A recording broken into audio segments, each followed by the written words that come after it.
대비 들어가야죠. 자, 가보도록 할게요. 자, 249쪽에 534번부터 538번까지 질문 있나요? 여기는 없어요. 그 다음에 539번부터 542번이요. 40번에 2번이요. 자, 40번에 2번 가보도록 할게요.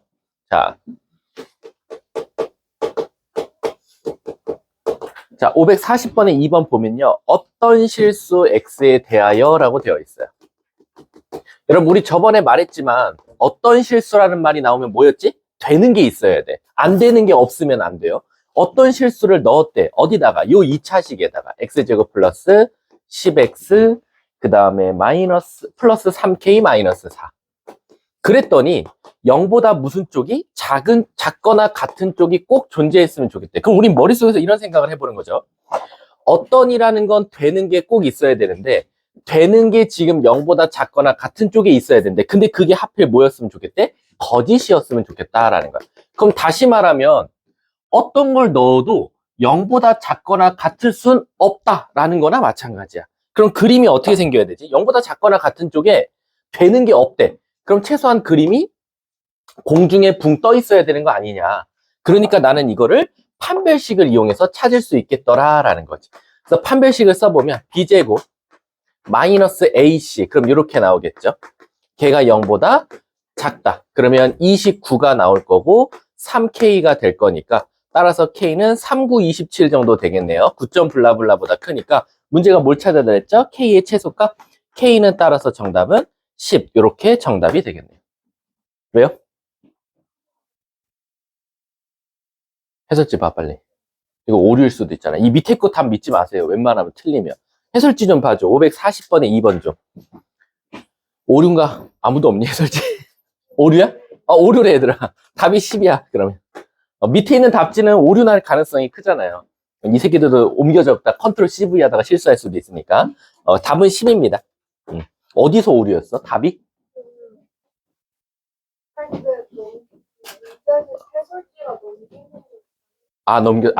풀이 자체가? 그럼 어쨌든 답은 그럼 이거 확정이네요.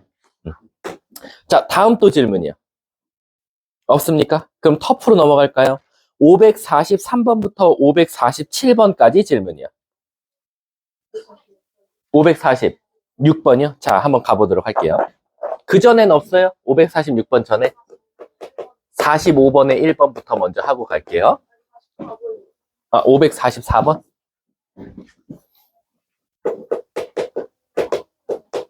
자, 544번 한번 봐볼게요. 자, 지금 보시면 문제는 귀찮으니까 안 쓰도록 할게. 어쨌든 P는 A 값에 따라서 A가 양수냐 음수냐에 따라서 디귿자로 나올 수도 있고 더듬이로 나올 수도 있다라는 거 알고 있어주면 되고요.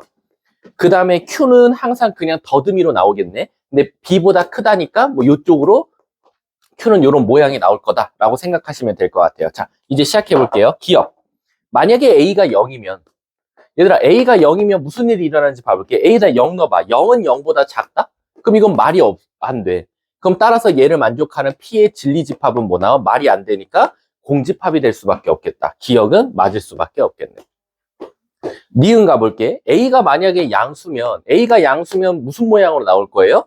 디귿자 모양으로 나올 거예요. 그 대신 어디와 어디 사이? 1과 2 사이다 라고 쓸 수 있어. 뭐를? P를. 근데 문제에서 B가 무슨 값이라 그랬죠? B가 0이라면 이라고 되어 있어요. B가 0이면 0보다 크다니까 이렇게 쓸 수 있겠네. 누가? Q가. 그러면 벌써 P가 Q한테 들어가 있으니까 P는 Q집합의 부분집합이다 라고 말할 수 있겠네. 그러면 문제에서 뭐래? P가 Q의 부분집합이냐? 니은도 맞을 수밖에 없겠지. 마지막 디귿 가볼게. 디귿 가보시면 지금 A가 음수라고 나왔거든요. A가 음수면 디귿자가 아니라 더듬이로 나올 수밖에 없어. 그래서 1보다 작거나 2보다 크던가 라고 생각할 수 있을 것 같아, 문제에서. 근데 문제가 뭐랬냐면 not P래. 나는 이렇게 해서 P를 찾았는데 다시 얘를 부정하라고 했거든. 그럼 부정하면 결국 다시 디귿자로 바뀌면서 무슨 일이 일어납니까? 갖다가 붙어야겠죠. 그래서 1에는 색칠되어 있고 2에도 색칠되어 있는 요 놈이 not P다 라고 생각해주면 될 것 같아. 근데 문제에서 B가 뭐라고 했죠? B가 3이래요. 그럼 3 자체가 여기 있죠. 3보다 크다니까 요렇게 가서 누가 Q가 되어 있다라는 건데, 문제에서 나 P면 Q이다, 이게 참이냐라고 물어봤는데, 얘는 다시 집합으로 바꾸면 P의 여집합이 Q의 부분집합이냐라고 물어보는 거나 마찬가지인데, 서로 겹치는 게 없더라. 그러면 얘는 서로소이기 때문에 디귿처럼 포함관계다라고 말할 수 없겠죠. 그래서 544의 답은 기역, 니은 이렇게 답이 되겠네요. 그 다음에 몇 번이었지, 서진아? 45번에 1번? 자, 545번에 1번 가보도록 할게요. 자, 1번 보시면 K-1보다 작거나 크거나 같대요. 누가? X가. 그리고 K 플러스 3보다는 작거나 같다라고 나왔어. 근데 여긴 어떤 실수래? 얘들아, 어떤 실수라는 건 뭐지? 이 중에 있는 어떤 X값을 뿅 하고 뽑아서 뒤에 식에다 넣었대. 그랬더니 되는 것도 있고 안 되는 것도 있었으면 좋겠다라는 거야. 어디에다가? 0부터 2까지에다가.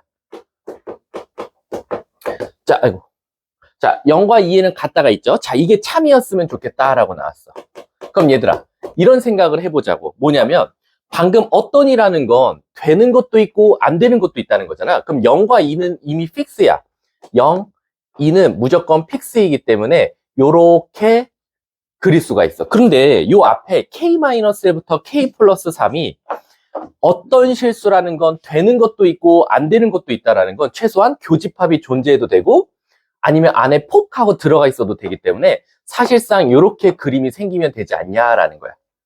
근데 요것만 있냐? 요거 말고 하나 더 있다 이거야. 요쪽에서 교집합을 만들어도 되지 않냐라는 거지.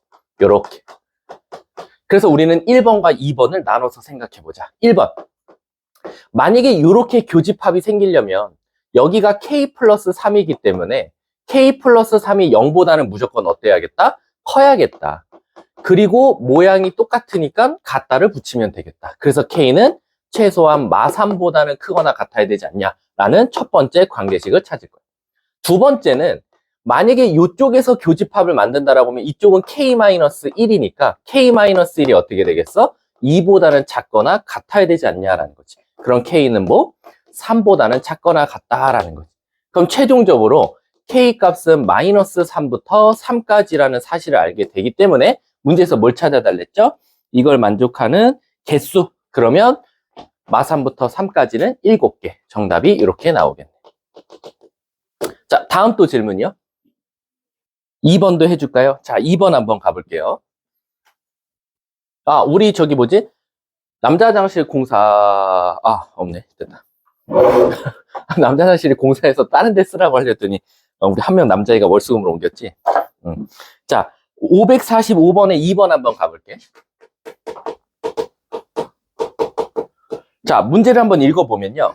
자연수 n이래. 자, 자연수라고 했기 때문에 뭔가 부등호 관계가 딱 정해져 있을 것 같아. 1부터 4 사이에서 라고 되어 있어. 그럼 얘랑 쌍둥이 문제인 것 같은데? 어떤 실수에 대해서 또 뭐를 만족했으면 좋겠다? x제곱 마이너스 6x 플러스 n이 0보다 크거나 같았으면 좋겠다라는 거야. 그럼 어떤이라는 건 되는 게 무조건 조금이라도 있어야 된다는 거잖아. 그래서 얘를 한번 분석해 봤더니 얘 자체는 일단 축이 3으로 나올 거야. 그리고 꼭지점이 3,n-9를 가지고 있는 2차 함수 문제가 되겠지. 그러면 내 마음대로 한번 먼저 그림을 그려볼게. 3을 여기를 축을 잡아버리면 여기서 지금 위아래로 움직이고 있는 어떤 2차 함수 문제다라고 생각할 수 있어. 그럼 내 마음대로 하나를 그려볼게. 자, 그냥 내 마음대로 이렇게 그려버렸어. 근데 이 함수에 1부터 4까지라고 했으니까 한 1은 3보다 작은 쪽에 당연히 있을 거고 4는 한 이쯤에 있지 않겠냐라는 거지. 그러면 1부터 4까지는 진짜 0보다 크다? 말이 된다라는 거야. 근데 얘들아, 어떤이라는 건 말 되는 게 있어야 된다고 했잖아. 근데 다 돼도 상관없는 거야. 다 돼도 어쨌든 어떤이라고 말할 수 있기 때문에. 그럼 이건 아무 문제가 없는데 만약에 조금 더 한번 내려보자 이거야. 좀 내리다가 만약 이런 그림이 나오면 어떻게 하냐 이거지. 만약에 이렇게 돼도 되냐 이거야.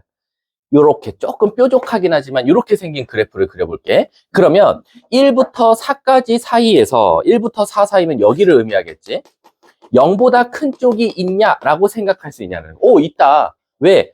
큰 쪽도 있지만 작은 쪽도 있을 텐데 그래도 큰 쪽이 있으니까 어떤이라고 말할 수 있는 거 아니냐라는 거야. 선생님 그럼 얘를 조금 더 내려볼까요? 라는 건데 자 이제 확실하게 확 내려볼게. 근데 내릴 때 이렇게 한번 내려볼게. 1보다는 4가 축에 더 가까우니까 여길 3이라고 하고 여길 4라고 하고 여길 1이라고 한번 해볼게. 그럼 저거와 저거를 지나는 한번 2차 함수를 그려보겠다. 대칭 형태로. 그럼 만약에 내가 잘못해가지고 이렇게 그리면 무슨 문제가 생기냐?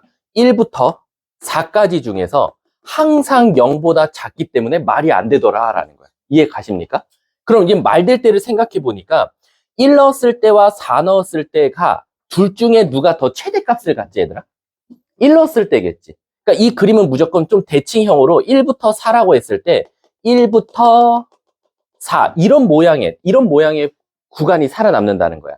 근데 이 살아남는 구간이 조금씩 올라가다 보면 1부터 4 사이에서 양수 쪽이 조금만 있으면 되니까 이런 그림이어도 되지 않냐라는 거야. 그러면 1부터 4 사이라고 해도 음수 쪽과 양수 쪽이 다 공존하기 때문에 어떤 건 되고 어떤 건 안 되지 않냐. 어떤 실수라고 말할 수 있지 않냐라는 거지. 아, 그러면 얘는 이 1을 넣었을 때가 결정하겠군요라는 거야. 즉 F1 값을 찾아보자라는 거지. 그래서 F1 값을 넣어봤어. -5 플러스 N 값이 어때야 돼? 0보다 크거나 같은 쪽에 있어야 되니까 얘도 0보다 크거나 같은 쪽에 있어야겠다라고 쓸 수 있겠다라는 거지. 문제가 뭘 찾아달랬지? 이거의 최소값 답 5가 되겠네.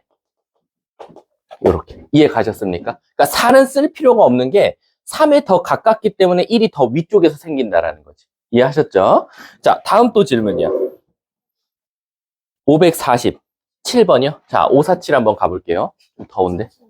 46번도? 여기 좀 질문이 많은가 보네. 자, 546번 한번 가볼게요.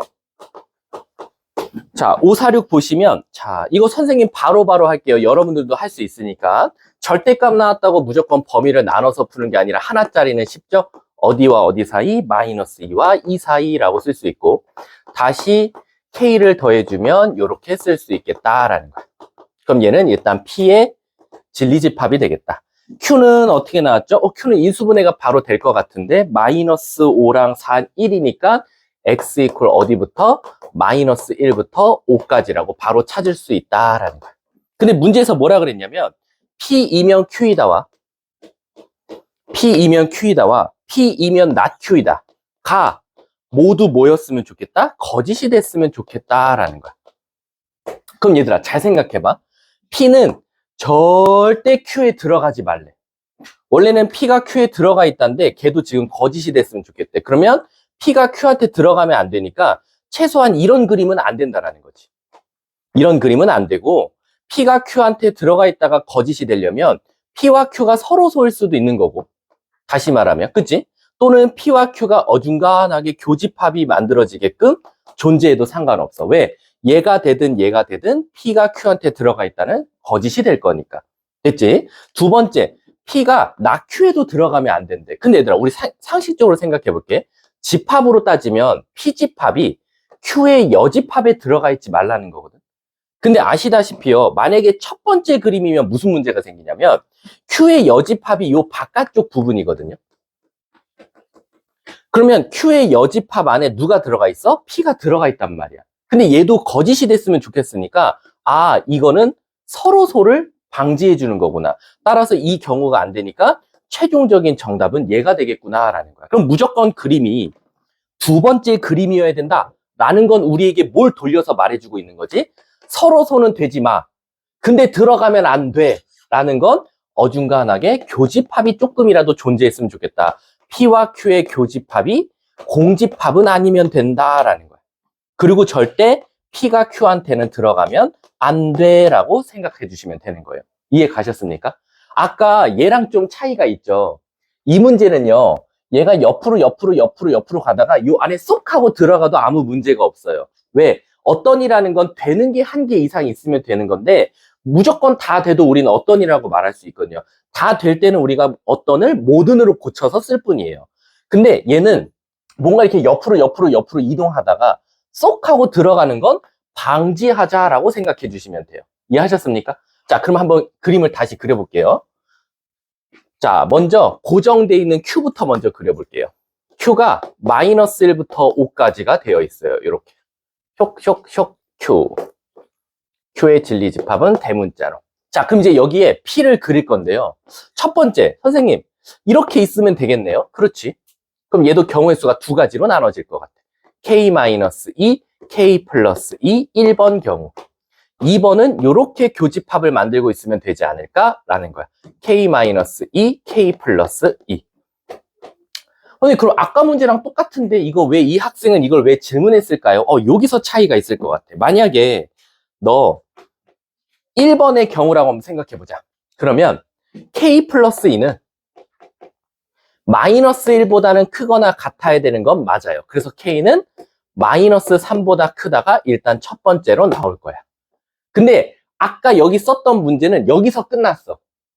근데 얘는 이게 계속 옆으로 해서 교집합을 만들다가 콕 하고 들어가는 순간 P가 Q한테 들어가 있다를 위배한단 말이야.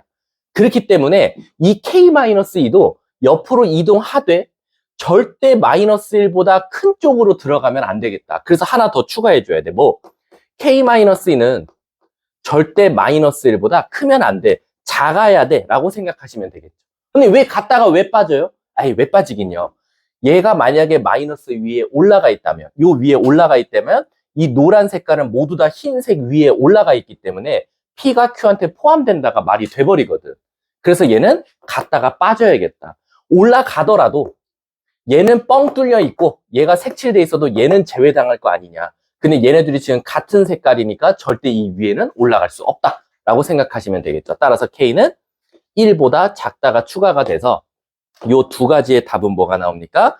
K는 마3보다는 크거나 같고 1보다는 작다라는 첫 번째 답을 찾겠네요. 자, 그 다음 이제 여기다 2번 쓸게요. 영상이 잘릴지 안 잘릴지 모르겠지만 2번 보시면 K-2는 일단 5보다는 작아야 돼요. 그리고 둘 다 색칠돼 있으니까 갖다가 붙여도 되니까 K는 7보다 작다라는 첫 번째를 찾겠죠.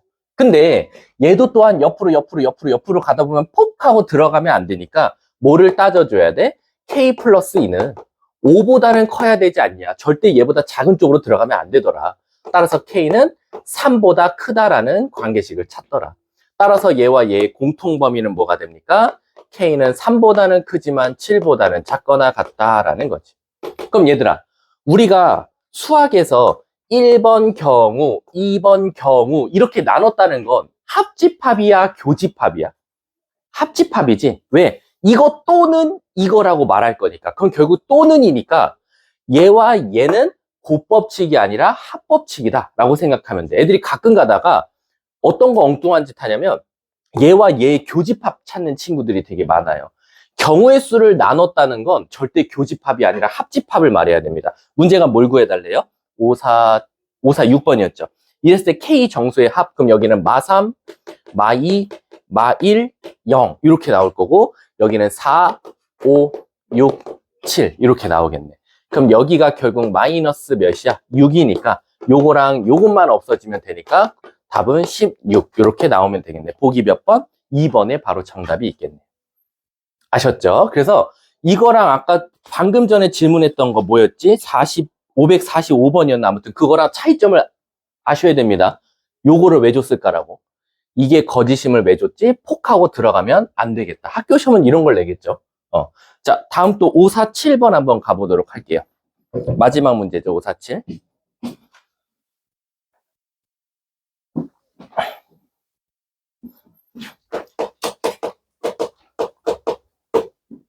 자, 547 보시면 전체는 8 이하의 자연수고요. P조건부터 먼저 쓸게요. P조건은 X제곱 마이너스 2X, 그 다음 마이너스 8인가요? 마이너스 8은 0보다 작거나 같다. 그럼 4, 2, 8로 인수분해가 될 거니까 따라서 X는 어디와 어디 사이? 마이너스 2와 4 사이라는 진리집합을 찾았다. 근데 Q가 뭐냐면 안 알려줬네. 그래놓고 문제에서 뭐라고 나왔냐면 P가 Q에 포함되어 있다. 1번. 그럼 결국 Q라는 놈은 P의 원소를 가지고 있어야 되고 자연수라는 조건을 줬으니까 여기서는 꼴랑 1, 2, 3, 4밖에 없더라 라는 거야. 그럼 1, 2, 3, 4는 무조건 Q 안에 들어가 있어야 되더라 라고 생각하면 될 것 같아. 그 다음 마지막 not P가 R한테 포함되어 있다. not P가 R한테 포함되어 있대. 근데 not P라는 건 결국 1, 2, 3, 4를 제외한 놈이니까 5, 6, 7, 8이 될 거고, 이 명제는 집합으로 표현하면 5, 6, 7, 8은 최소한 R의 부분 집합이어야 되지 않냐라고 생각할 수 있다는 거지. 근데 문제에서 뭘 찾아야 되냐면 이걸 만족하는 Q, R의 순서쌍 좀 찾아줄래? 라는 거예요. 얘들아, 우리 순서쌍이라는 건 나중에 여러분들이 확통을 배울 테지만 순서쌍은 독립시행입니다. 나중에 가면 독립이냐 종속이냐를 많이 배우게 될 거야. 이 독립과 종속, 우리가 흔히 말하는 순서쌍은 대표적인 독립이야. 무슨 뜻이냐? 앞사건과 뒷사건이 서로 영향을 안 받거든. 그래서 우리 1,1, 1,2 이렇게 존재하듯이 앞에가 1 나왔다고 해서 뒤에서 1 나오면 안 되냐? 그건 상관없어. 그래서 이렇게 순서쌍 문제들은 대부분 독립사건이고, 독립사건은 대부분 뭐냐? 바로 고법칙이다라고 생각하시면 돼요. 왜요? 앞의 사건과 뒤 사건이 아무런 연관 없이 이루어지니까 앞과 뒤는 동시에 항상 일어나도 아무 문제가 없다라는 거지. 그래서 이 문제는 Q의 경우의 수와 R의 경우의 수를 곱한 게 바로 정답이더라라는 거야. 그럼 Q 입장에서 생각해 볼게.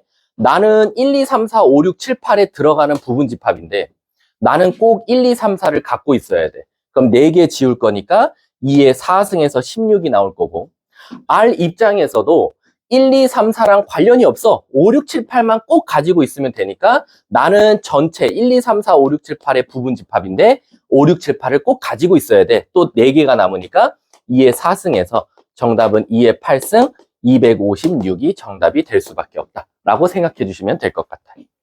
아셨죠? 자, 다음 또 질문 있을까요? 자기 주어도 해야겠다. 없어요? 그러면 우리 명제 이어서 진도 나가보도록 할게요. 저번에 혹시 개념 프린트 있으면 펴놔주세요. 없으면 일단 같이 볼 수밖에 없어요. 네? 뭐요? 뭐 변형 발전이요? 뭐 있어요? 변형 발전 한번 질문 받아볼게요. 만약에 개인적으로 해줄 수 있는 거면 해드릴게요. 뭔데? 넌 나한테 따로 해. 자, 한번 해볼게요. 우리 3페이지 펴주시면 됩니다.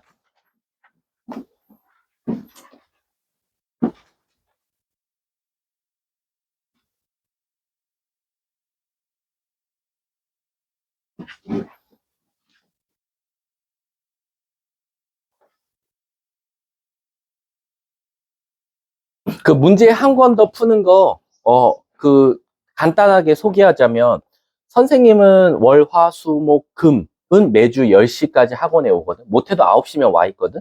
그래서 아침에 와서 좀 검사 받는 걸 추천하고요. 자기가 도저히 안 된다.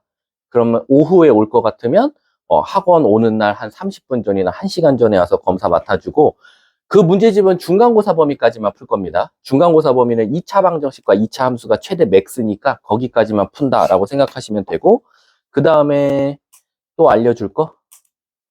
우리 공지사항 없는 것 같아. 그러고는 여러분들 잘 해서 2월 달에 잘 마무리만 하면 될 것 같아. 저랑 열심히 해서. 자, 3페이지의 명제 다시 한번 들어가 보도록 할게요. 자, 한번 물어볼게. 예서야, 집합의 정의가 뭐지? 윤서 A, 집합의 정의가 뭐야? 그치, 기준이 있는 것들의 모임이야. 기준에 맞는 모임들. 자, 서진아, 최서진, 명제의 정의가 뭐야? 그치, 참과 거짓을 분명하게 나눌 수 있는 걸 우리가 명제라고 했어. 그래서 우리 저번 시간에 배운 게 P이면 Q이다가 사실은 명제의 가장 중요한 개념이고, 우리가 이 P를 뭐라고 말한다? 가정이라고 하고, 이 Q를 뭐라고 한다? 결론이라고 한다라는 거야. 그래서 우리가 이거를 이제 다시는 또 뭐 할 거지? 부정할 거다라는 거지. 낫을 해버리면 가정 결론에 다 물결 표시를 써서 not P이면 not Q이다 라고 공부했던 게 사실 명제였다라는 거야. 근데 이게 참과 거짓을 분명하게 나눌 수 있는 게 명제였는데, 때로는 참도 되고 때로는 참도 되고 때로는 거짓도 되는 식을 우리가 뭐라고 말했어? 바로 조건이라고 했다라고만 알고 계시면 돼요. 명제에서 가장 중요한 게 사실 이렇게만 알고 있어도 된다라는 거야. 선생님, 그럼 이제 우리는 이 명제 P이면 Q이다를 대우와 역을 한번 구해보자라는 거야. 근데 선생님 때는 E라는 걸 배웠는데 지금은 교육과정에서 빠졌으니까 여러분들은 이는 몰라도 돼요. 자, 그럼 도대체 대우가 뭐냐? 역부터 할게. 역은 딱 봐도 자리 바꾸는 것 같아. 그래서 가정과 결론을 자리 바꾼 Q이면 P이다를 우리가 바로 역이라고 하고요. 자리도 바꾸면서 부정까지 하는, 자리도 바꾸면서 부정까지 하는 not Q이면 not P이다는 우리가 뭐라고 말한다? 대우라고 한다라고 생각하시면 돼요. 그러면 원래 명제와 역 대우는 도대체 어떤 관계가 있냐라고 하면, 만약에 원래 명제가 참인 명제가 나왔어. 그러면 선생님이 문제를 많이 풀어보니까, 되게 많이 풀어보니까 이 역이라는 건 신기하게 원래 명제가 참이면 얘는 거짓이 되는 경우가 한 1억 문제 풀어야 한 문제 빼놓고는 다 맞더라고. 무슨 뜻이냐? 원래 명제가 참이면 역은 무조건 거짓. 원래 명제가 거짓이면 역을 구했을 땐 참이 나온다라고 생각하시면 돼요. 근데 이게 때로는 얘도 참인데 얘가 참 나올 때도 있고, 얘도 거짓인데 얘도 거짓이 될 때가 있어. 원래 명제와 역이 무조건 달라야 되는 건 아닌데 같을 때가 나오는데, 그럼 그건 언제입니까? 라고 하면 이건 나도 몰라요. 왜? 그거는 실제로 역을 구해본 다음에 천천히 문장을 읽어보세요. 그랬을 때 말이 되면 그냥 참이에요. 얘가 참이어도 실질적으로 역을 써봐도 참이면 참이다 라고 생각하시면 돼요. 하지만 그거는 진짜 한 1억 문제 풀어야 한 문제 정도밖에 없고, 대부분은 상황상 반대로 간다라고 생각해 주시면 돼요. 근데 대우는 원래 명제와 공동 운명체다. 무슨 뜻이냐? 참이면 참으로 가고 거짓이면 거짓으로 간다라고 생각하시면 돼요. 그래서 원래 명제와 대우는 항상 같이 움직인다라고 생각해 주는 게 바로 역대우라고 생각해 주시면 됩니다. 아셨죠? 그게 지금 3페이지에 나와 있습니다. 그리고 밑에 3페이지 12번에 뭐라고도 써 있어? 자, 참고만 한번 읽어볼게. P이면 Q이다가 성립한다고 해서 Q이면 P이다가 반드시 성립한다고 할 수 없으므로, 명제 P이면 Q이다가 참이라고 해서 그 명제의 역 Q이면 P이다가 반드시 참인 것은 아니다. 거짓일 수도 있고 참일 수도 있다라는 거야.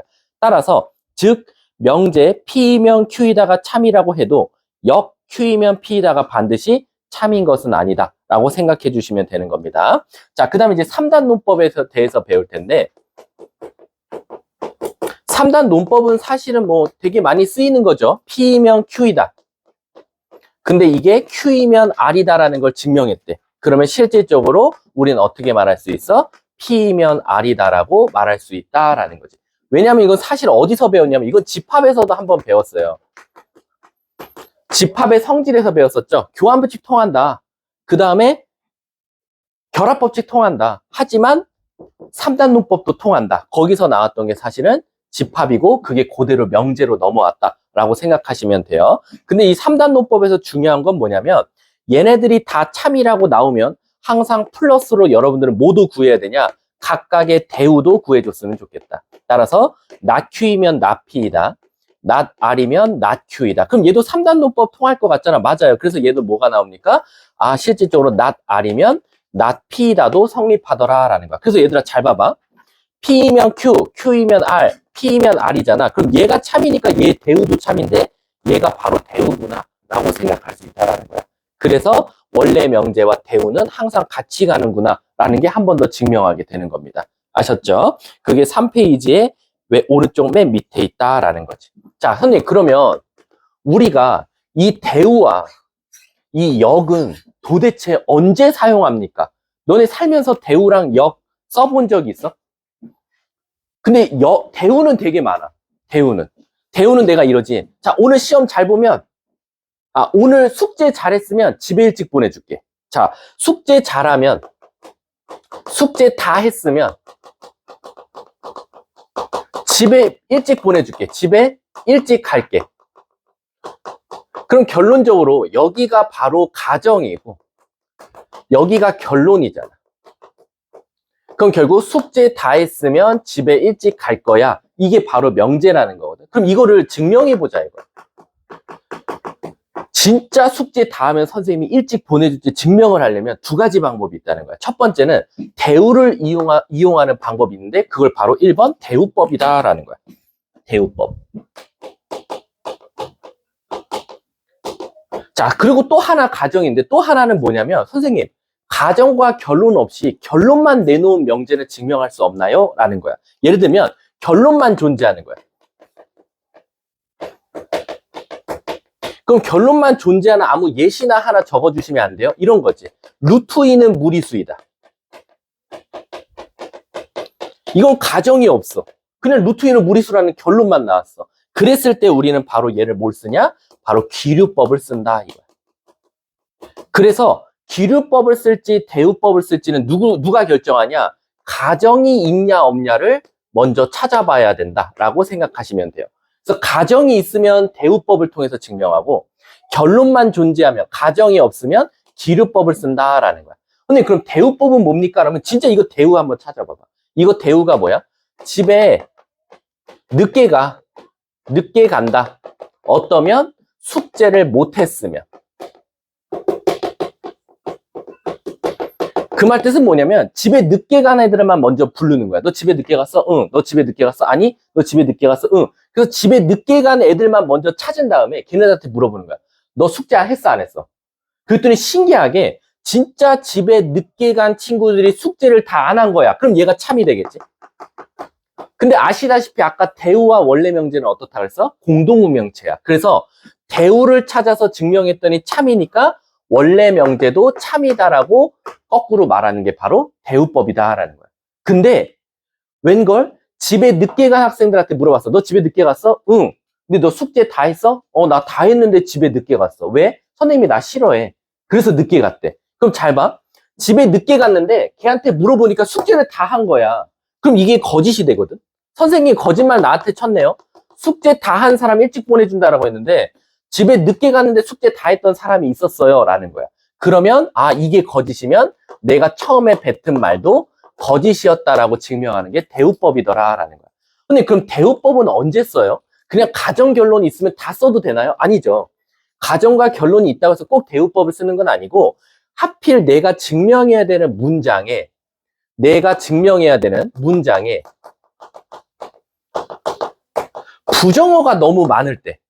부정어가 너무 많을 때는 대부분 대우법을 많이 쓴다. 뭐냐면 숙제 다 했으면 집에 일찍 갈게. 딱 봐도 문장에 부정어 같은 느낌은 없지.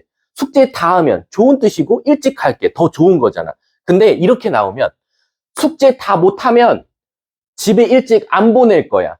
자, 숙제 안 했어. 낫이라는 어떤 부정적 의미가 있고 집에 일찍 안 갈 거야. 낫이라는 부정이 있어. 그럼 너무 증명하기 어려운 거야. 왜?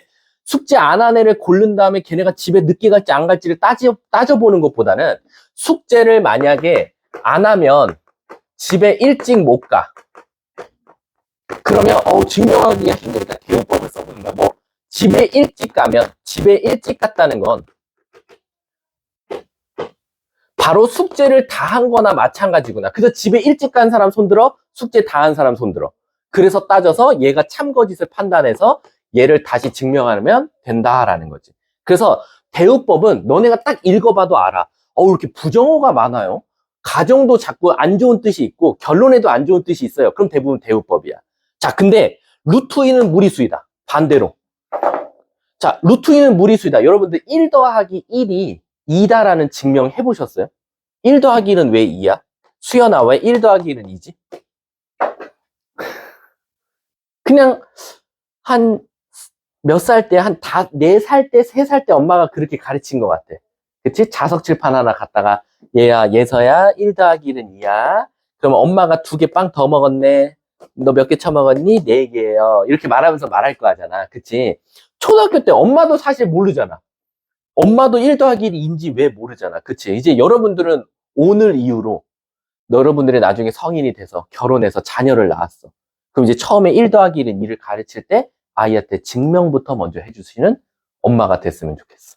알았지? 그럼 애는 이제 수학의 흥미를 잃고 문과 쪽으로 가시겠죠? 그쵸? 아무튼 이 1 더하기 1이 2다는 네이버에 찾아보면 되는데 100장이 넘어가요. 증명하는 방법이. 여러분들은 1 더하기 1을 되게 하찮게 여기는데 그걸 얘들아 저 멀리 한 BC로 가봐. 아리스토텔레스가 1 더하기 1이 2다라는 걸 어떻게 증명했을까라는 생각을 해봐봐. 그럼 막막하잖아. 수학에 대한 1도 지식도 없는 세계인데. 그치? 만약에 그때 내가 1 더하기는 호승이야라고 했다면 여러분들은 지금 어때? 막 문제집에 호승이란 단어가 졸라 많이 쓰이겠지. 그치? 그런 것처럼 여러분들도 어쨌든 그렇게 하시면 돼요. 그러면 자, 여러분 루트 2는 무리수이다. 왜요? 왜요? 그냥 학원에서 그랬는데요. 어떤 선생님이 그랬어요. 루트 들어가면 무리수라고. 그래서요, 루트 2는 무리수라고 전 배웠는데요. 라고 하는데, 여러분, 이거 잘 알아둬야 되는 게, 혹시 서울여고 손 들어봐. 서울여고 이거 통으로 쓰시고 나와, 서술형. 통으로 씁니다, 이거. 아예 1도 토시 안 틀리고 다 써야 돼요. 이대부고 숙문고까지는 가나다로 나와요. 각 칸에 써야 될 말, 락 칸에 써야 될 말. 근데 한글이 나와요. 그러니까 애들 멘붕 오는 거야. 그래서 루트 2는 무리수이다는 증명을 통째로 외워두시면 좋습니다. 아셨죠? 제가 한 번 딱 해드릴 테니까 서울여고는 무조건 지금까지 4년 동안요. 한 번도 안 빼놓고 서술형 1번으로 증명하시오가 무조건 나와요. 그래서 처음부터 끝까지 다 쓰셔야 돼요. 토시 하나 안 틀리고. 근데 나머지 학교는 가나다니까 어디를 놓치지 말아야겠다라는 거 알아두시면 돼요. 자, 루트 2는 무리수이다. 이걸 증명하시오라고 했어. 그러면 너무 황당하잖아. 난 당연히 무리수라고 했는데 어떻게 해야 되지? 라고 하면 기류법을 쓰는 거예요. 그럼 기류법은 뭘 뜻하냐라고 하면 바로 부정을 먼저 구해보는 거야. 부정. 뭐냐? 너네 이런 거 하잖아. 친구들끼리. 뭐뭐 했다 치자. 이렇게 말하잖아. 그치? 뭐 하다가 내기하다가 그래 내가 너보다 잘 봤다 치자. 그럼 뭐야? 원래는 걔보다 시험 점수가 낮은데 자 부정해버리는 거야. 내가 너보다 시험 점수 높았다 치자. 그래서 이렇게 해서 쭉 말이 이어나가듯이 루트 2는 무리수이다. 그래? 루트 2는 유리수라고 했다 치자. 이렇게 시작하는 거야. 그래서 결론 무리수이다를 한번 부정해서 여러분들은 어떻게 할 거냐? 루트 2를 유리수라고 가정하면 하고 시작해야 돼. 왜? 지금 무리수를 부정하면 유리수거든. 그래서 유리수라고 했다 치자. 그래 놓고 막 증명하는 거야. 그때 맨 마지막에 따라서 거짓 이렇게 나왔어. 그럼 얘들아 잘 봐. 부정한 게 거짓이 나왔으니까 원래 명제는 뭐다? 1억 문제 중 한 문제만 반대로 같은 값이 나오는 거지 대부분 다 반대로 나오니까 부정한 게 거짓이면 원래 명제는 참이고 부정한 게 참이면 원래 명제는 거짓이라는 거야. 그럼 지금 얘가 우리는 벌써 결론을 알아. 참이라는 거. 그러면 기류법을 썼을 땐 거짓이 나와야 된다는 거야. 그럼 가볼게. 루트 2를 유리수라고 가정하면 루트 2를 n분의 n이라고 두는 거야. 왜? 유리수의 대표적인 건 분수니까. 그리고 m과 n은 서로소다라고 써주는 거야. 그래서 각 칸에 여기 되게 많이 써요. 서로소. 제일 많이 나오는 게 뭔지 아세요? 요 칸에 자연수, 정수, 서로소. 그 중에 서로소를 고르셔야 돼요. 자, 그래서 양쪽에 m 값을 곱해서 이렇게 만들어주는 거야. 그리고 양쪽을 제곱해서 이 m 제곱은 n 제곱이다 라고 써주는 거지. 그럼 얘들아, 이렇게 나오면 우리는 어떤 고민이 드냐면 여러분, 어떤 수를 제곱했어요? 그러면 홀수일 수도 있고 짝수일 수도 있어요. 하지만 2를 곱하는 순간 요 수는 무슨 수가 돼버리죠? 짝수가 되죠. 그럼 따라서 이 m 제곱은 짝수이다라고 먼저 쓰는 거야. 왜? 맞잖아. m제곱에다가 어떤 2 곱하는 순간 2 곱하면 다 짝수 돼버리잖아. 그러면 따라서 그러므로라고 써도 되겠다. 근데 한글 안 써도 돼. 그러므로 n제곱도 뭐가 나와? 짝수가 나오더라라는 거야. 왜? 얘가 짝수니까 얘는 당연히 짝수여야겠지. 이해 가세요? 그러면 어떤 수를 제곱했더니 짝수면 어떤 수는 뭐여야 돼? 짝수여야 되지 않아? 우리 제곱했더니 짝수면 짝수밖에 없잖아. 그러니까 따라서 n도 짝수이다라는 거야. 그래서 그 짝수를 2k라고 한번 더 보자 이거지. 이해 가십니까? 나중에 선생님 이거 모범 답안 줄게. 나중에 나한테 꼭 한 번만 연락해. 명제 시험 볼 때. 왜냐면 선생님이 이거를 너무 아이들이 많이 어려워해서 서울여고는 나한테 꼭 연락해라. 서울여고는 서울여고 그 서술형 모음집이라 그래서 이쪽은 증명, 이쪽은 모범 답안, 증명, 모범 답안 해놓은 아예 프린트가 있어요. 나머지 이대부고도 다 있으니까 자기가 혹시 자기 학교가 홍익이 됐든 중앙여가 됐든 중앙여는 뭐 저랑 만날 거고 홍익여고는 이제 마포관이 있을 테지만 증명 문제는 아예 그냥 모범 답안을 그대로 적으시면 돼요. 아셨죠? 그러면 n 값을 2k라고 하면 우리는 어떻게 쓸 수 있냐면 2m 제곱은 4k 제곱이라고 쓸 수 있어요. n 대신에 2k 제곱을 넣어서. 그럼 따라서 m 제곱은 뭐라고 쓸 수 있어? 2k 제곱이라고 쓸 수 있다라는 거야. 그럼 얘들아 잘 생각해봐. 결국 k도 무슨 수인진 모르겠지만 제곱해가지고 2 곱하면 여기도 짝수 나와. 그럼 따라서 m제곱도 짝수가 되는 거야. 그럼 여기서 우리는 m 값을 뭐라고 둘 수 있어? k가 아니라 뭐라고 둘까? p라고 둬볼까? m 값을 2p라고 둘 수 있는 거야. 왜? 얘도 짝수라고 그랬으니까. 그러면 문제가 생기는 거야. 무슨 문제가 생겨? 아까 우리 루트 2는 m분의 n이라고 했는데 m 대신에 2p를 쓰고 n 대신에 2k를 써버리면 뭐를 위배해버리지? m과 n은 서로소라는 게 위배가 되는 거야. 왜? 우리는 m과 n은 1을 제외하고는 절대 교집합이 생기지 말라 그랬는데 얘도 짝수가 되고 얘가 짝수가 돼버리면 얘는 언젠가 무조건 1을 제외하고 교집합이 생길 수밖에 없거든. 그럼 따라서 바로 m과 n의 서로소를 위배한다. 따라서 얘는 거짓이다 라고 말할 수 있는 거야. 그럼 우리는 부정했더니 거짓 나왔어. 그럼 원래 명제는 바로 참이다가 돼서 여러분들이 바로 루트 2는 무리수이다가 참이 되는 거야. 이해 가셨습니까? 그래서 이제 우리가 루트 들어가는 것들은 다 무리수라고 가르쳤던 거예요.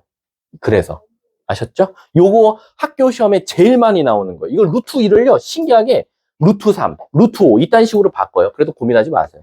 똑같이 나와요. 루트 2가 가장 국룰이고요. 라고 생각하시면 돼요. 아셨죠?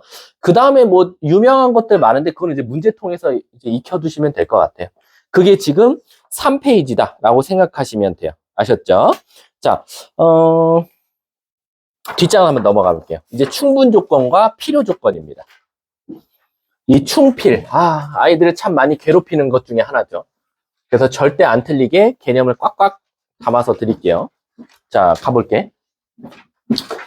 여러분들이 앞으로 충분, 필요, 그 다음에 이 세 번째 거를 많이 질문하는데 필요 충분이냐 충분 필요냐라고 하는데 일단 문제집에는 대부분 필요부터 먼저 많이 써요.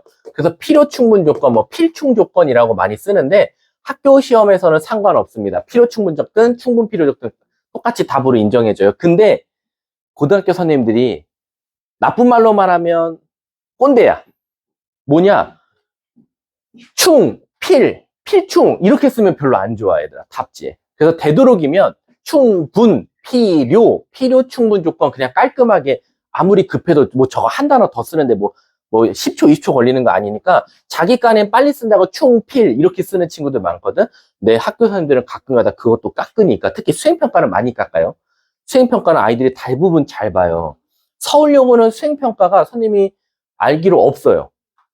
서울여고 수행평가는 그냥 제출만 하면 돼요. 뭐 써갖고 그때 당시에 뭐 프린트 준 다음에 그걸 똑같이 밑에 풀어서 제출하시고요.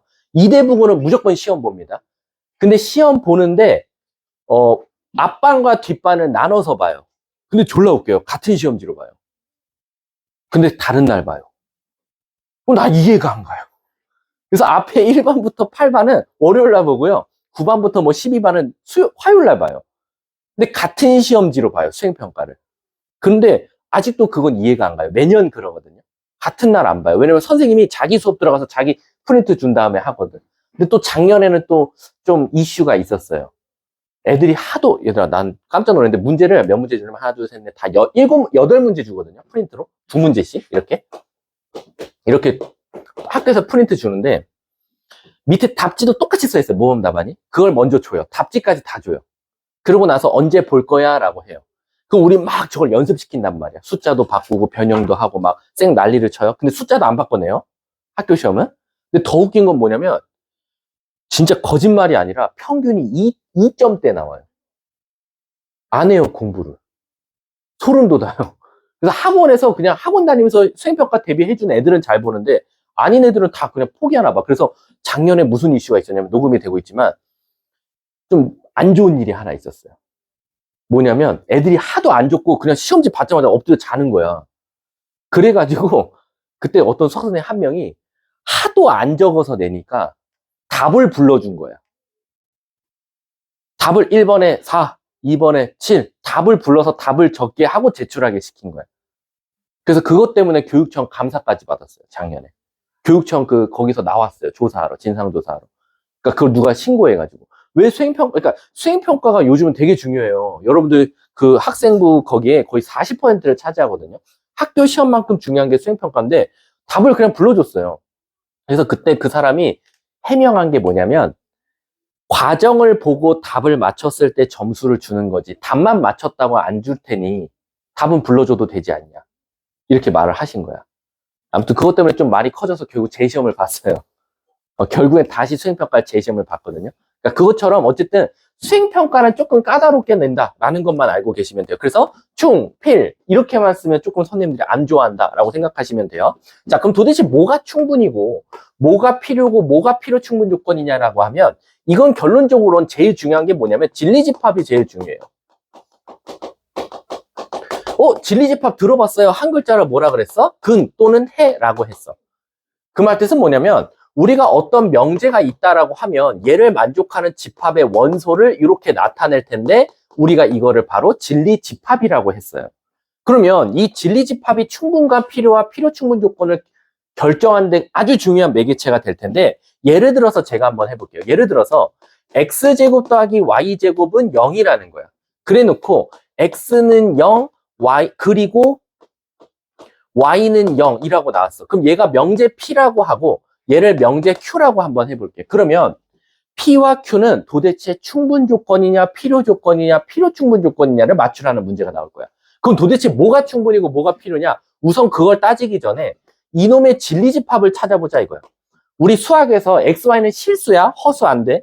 실수라는 전제하에 제곱해서 더했더니 0 되려면 뭐밖에 없지? 00밖에 없을 거야. 그래서 여기선 x도 0 그리고 y도 0일 거야. 그리고 쓰고 보니까 얘랑 똑같은 거야. 그럼 얘네들은 드디어 진리집합이 똑같구나. 그럼 얘네들은 지금 같은 조건을 가지고 있구나 라고 생각을 해주면 될 것 같아. 일단은. 그 다음 두 번째, 만약에 P라는 조건이 예를 들어서 X는 0보다 크고 Y는 0보다 크대. 근데 Q라는 명제는 XY는 0보다 크다라고 나왔어. 자, 그럼 이제 여기서 진리집합을 구해보자 이거지. 얘는 둘 다 무조건 양수인 것밖에 안 돼. 예를 들면 1, 4 이런 것들밖에 안 돼. 근데 얘를 잘 보니까 얘는 둘이 곱해서 양수면 되거든. 그럼 당연히 1, 1도 되지만 1, 4도 되지만 마 1, 마 1도 되고 마 1, 마 4도 되지 않냐라는 거야. 그럼 누가 더 진리집합이 많아? 얘가 더 많아. 그럼 일단 진리집합은 얘가 더 개수가 많더라라는 거야. 그럼 도대체 진리집합의 개수가 많은 것 같다가 우리는 충분과 필요와 필요 충분을 맞출 수 있냐라고 하면 이제 알려줄게. 자, 우리가 P 화살표 Q라는 어떤 명제가 있었어. 그럼 얘는 집합으로 표현하면 P가 Q의 부분집합이야 라는 걸 내포하고 있어. 그럼 우리는 여기서 딱 두 문장이 나올 거야. 뭐냐? 모이기 위한 땡땡 조건 이렇게 나올 거야. 또는 똑같은 문장에 이렇게 나올 거야. 자, 이렇게 두 문장이 나올 텐데 저 두 문장에 필요 조건이냐 충분 조건이냐는 어떤 걸 따져줘야 되냐라고 하면 이 처음에 오는 게 중요하다라고 생각하시면 돼요. 이 처음에 오는 거. 자, 시작할게. 만약에 여기에 P가 들어갔어. 그럼 여긴 자동적으로 Q가 들어갈 거고 여기에 Q가 들어갔어. 그럼 자동적으로 여기에 P가 들어갈 거야. 그럼 도대체 P가 Q이기 위한 무슨 조건이냐? Q가 P이기 위한 무슨 조건이냐라고 하면 자, 우선 P가 Q한테 포함되어 있기 때문에 벤 다이어그램으로는 이렇게 그릴 거야. 자, 그럼 이제 물어볼게. P라는 놈이 Q가 되고 싶대.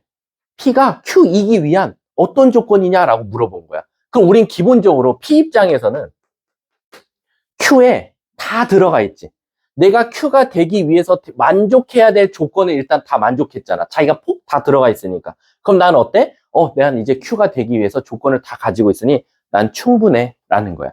그래서 얘가 바로 충분 조건이 되는 거야. 하지만 반대로 Q 입장에서 Q가 P가 되려면 얘가 만약에 빠져버리면 자긴 절대 P가 될 수가 없잖아. 그럼 난 P라는 놈이 꼭 어때? 필요할 수밖에 없지. 그래서 얘는 필요 조건이더라 라는 거야. 근데 그러면 벤 다이어그램을 꼭 그려서만 판단해야 되나요? 아니, 그건 아니고 제가 그래서 재밌게 만들었어요. 뭐냐면 내가 아까 가장 앞에 오는 게 제일 중요하다 그랬지. 왜? 가장 앞에 오는 애 입장에서 생각해보자 이거야. 자, 최서진 씨. P부터 왔거든? P 입장에서 화살을 쐈어? 아니면 맞췄어? 쐈고. 자, 여기 처음에 오는 애 봐볼게. Q로 시작했거든? 그럼 Q 입장에선 화살을 맞았어? 화살을 쐈어? 화살을? 맞았지. 화살 맞으면 치료가 어때? 필요해. 그래서 필요 조건이야. 아셨죠? 웃어. 수연아 웃어줘. 자, 그래서 항상 누구를 봐야 되냐면 처음에 오는 애 입장에서 화살을 맞았는지 쐈는지만 판단해주면 돼. 이해하셨습니까? 그래서 예를 들어서 이렇게 나온다 이거지. P, 화살표 S 이렇게 나와. 자, 물어볼게. P는 S이기 한 무슨 조건이야? 화살을 쐈으니까? 충분하다. 그래서 충분 조건. S는 P이기 한 무슨 조건? S부터 시작했으니까 화살을 맞았으니까 필요하다. 그래서 필요 조건이다 라고 생각하면 돼. 그럼 도대체 이게 이거랑 진리집합이랑 무슨 관련이 있냐라고 하면 얘네들은 지금 진리집합이 같기 때문에 무슨 조건이야? 필요 조건도 되고 충분 조건도 되더라. 무슨 뜻이냐? P라는 명제가 Q한테 포함되기도 하고 Q라는 명제가 P 안에 들어가기도 하기 때문에 필요 충분 조건이다 라고 써주면 된다는 거야. 하지만 얘가 더 진리집합이 많기 때문에 P가 Q한테 포함되는 거 아니냐.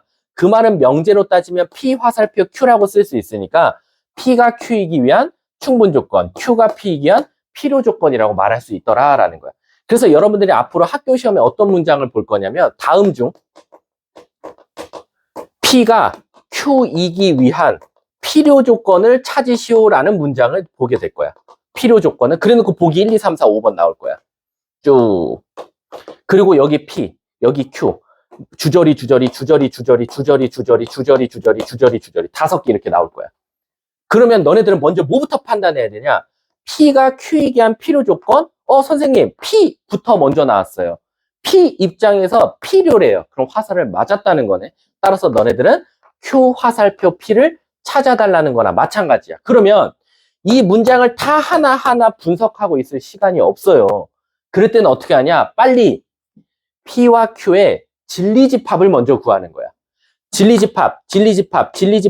진리집합만 주구장창 구해. 그 다음에 누가 더 진리집합이 많아야 돼? 최소한 P가 더 많아야 되는 거 아니냐. 그래서 진리집합이 더 큰 거부터 먼저 찾으면 되더라. 그래서 얘가 진리집합 개수가 더 많네? 라는 거야. 근데 진리집합이 많다고 해서 답이 되는 건 아니야. 왜? 실질적으로 얘가 만약에 5가지의 경우의 수가 나오고 얘가 만약에 3가지의 경우에다가 나왔다고 칠게. 근데 하필 여기에 들어가지 않는 엉뚱한 게 하나 포함되어 있어. 그러면 절대 얘가 얘한테 포함되어 있다고 말할 수 없거든. 그렇기 때문에 우선 저는 진리집합 개수부터 먼저 판단하라는 거야. 그래서 일단 개수가 많아야 되고 많은 것들 중에서 Q를 부분집합으로 갖고 있는 걸 찾는 게 훨씬 빠르더라. 왜? 애들이 뭐 하고 있냐면 이런 문제 풀려고 그러면 여기를 얘가 얘한테 포함돼? 얘가 얘 어떻게 막 난리 나요. 얘가 얘 말 되는지 막 여기다 넣고 막 숫자 따지고 있어. 그러지 말라니까.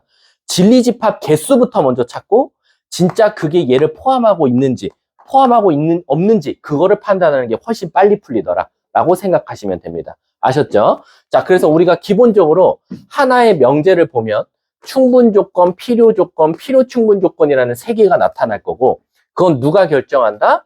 집합의 포함관계가 결정한다. 자, 시켜볼게. 예서야, S가 P이기 한 무슨 조건? 충분조건. 채은아, P가 K이기 위한 무슨 조건? 충분조건. 서연아, K가 P이기 한 무슨 조건? 필요조건. 윤서진 씨, P가 Q이기 한 무슨 조건? 필요충분조건. 화살이 양쪽 다 있으면 필요충분조건이라고 말하면 돼. 아셨죠? 자, 근데 가끔가다 이런 걸 질문한다. 선생님, 화살표가 이렇게 되어 있으면요. P가 Q이기에서 화살을 맞으니까 필요조건도 되는 거 아니냐. 결국 필요충분조건이라는 건 필요조건도 되고 충분조건도 되니까 합쳐서 필요충분이라고 썼는데 P가 Q이기 한 필요조건도 맞고 Q가 P이기 한 필요조건도 맞고 P가 Q이기 한 충분조건도 맞고 Q가 P이기 한 충분조건도 맞는 거 아니냐라고 해서 가끔가다 답을 여러 개 쓰는 친구들이 되게 많아. 충분도 맞고 필요도 맞지 않냐라고. 근데 안 돼요. 우리가 기본적으로요, 충분 조건이라고 말하는 건 필수적으로 필요 조건은 성립하지 않는다는 전제하에서요. 그리고 필요 조건만 답을 쓸 때는 충분 조건이 되지 않는다는 전제하에 쓰기 때문에 당연히 P가 Q에 의한 필요 조건도 맞고 충분 조건도 맞지만 따로따로 쓰는 순간 무조건 틀린다라는 거. 그래서 답지에 제발 부탁인데 이렇게 적지 마세요. 나중에 학교 가서도 오해의 소지가 있더라고요. 특히 수행평가에서. 그래서 필요 충분 적으면 필요 조건과 충분 조건을 둘 다 각자 쓴 건 줄 아는데 가로로 쓰는 걸 추천한다라는 거. 얘들아, 고등학교 시험은 진짜 이렇게 쪼잔해. 왜냐면 1, 2점 차로 등급이 갈려. 그래서 학교 선생님들이 보통 한 2명에서 3명이 서술형을 채점하시거든. 그래서 한 명이 쭉 다 채점해갖고 시험지에다가 이렇게 써놔. 이렇게. 처음 채점하는 사람이. 무슨 뜻이냐? 1번 문제, 2번 문제, 3번 문제 첫 번째 설명한 사람이 이렇게 점수를 깎고 줬다는 거야. 그럼 요게 그대로 두 번째 선생님한테 넘어가. 그럼 두 번째 선생님이 이거에 불만이 있잖아? 그럼 깎고 이렇게 고쳐. 왜? 자기 간에 이걸 더 점수를 깎아야 된다라는 거야. 그러고 나서 세 번째로 가. 3명이면. 그 다음에 그 세 번째가 끝나면 3명이 다 같이 모여. 그래서 3명이 다시 한 장 한 장 넘기면서 점수를 제대로 깎았는지 줬는지를 판단해서 주는 게 서술형 채점이거든. 그러니까 무슨 뜻이야? 2명에서 3명의 마음에 들어야 돼. 그러니까 서술형은 짜증나는 게, 뭐 말로는 학교 선생님들은 객관적이라고 하지만 1도 객관적이지가 않아요. 왜냐면은 사실 모범 답안은 존재하지만 학생들은 모범 답안대로 못 쓰거든요. 토시는 어쨌든 좀 달라질 거잖아. 그럼에도 불구하고 만점 주는 애가 있는 반면 빵점 주는 애도 있단 말이야. 그래서 막 나중에 항의하는 그 시간이 있거든. 그 뭐라 그래야 되지 그거를? 이의 제기하는 기간? 아, 난리도 아니야. 그러면 가서 막 강력하게 어필하면 안 깎는 선생님도 있고, 깎았다가 갑자기 그냥 맞았다고 해준 선생님도 있고, 어떤 선생님은 그냥 아예 이의 제기를 하지 말라는 선생님도 있고. 그래서 제발 선생님과 적을 만들지 마세요. 특히 학원책 들고 가지 마. 누누이 말하지만 학원책 들고 가서 질문하는 애도 있거든. 자기 간에는 이제 좀 공부한다 치고 이제 선생님한테 좀 이쁨도 보이고 좀 도움을 받고자 학원에서 숙제를 해오래. 당장 1시간 뒤에 가야 돼. 그럼 수학 선생님한테 선생님 저 이거 모르겠어요. 이런 문제집 갖고 가는 건 선생님들 아무 말 안 해. 근데 학원 자체 교재 들고 가면 굉장히 불편해하는 선생님들이 있어. 그럼 막 엄포를 놓지. 이런 거 왜 하냐? 안 낼 거야. 막 이런 선생님들이 있거든. 2로 시작하는 학교였는데 아무튼 그런 거기는 그냥 대놓고 우리 별로 안 좋아해. 우리 대놓고 저격하거든. 그쪽에서도. 그냥 너 하도 많이 다니니까 거기서 내는 건 안 낼 거야 라고 말한 적도 있어. 야, 너네 이거 왜 풀어? 이거 풀지 마. 거기는 왜냐면 학원을 별로 안 좋아하거든, 이대부고는. 이대부고는 학원도 다니지 말라 그래, 그냥. 그래서 학원 선생님한테 일단 자체 교재 갖고 가지 마. 가면 중학용어 다 똑같아. 적을 만드는 거야. 그러면 너네들에 대한 안 좋은 프레임이 씌어.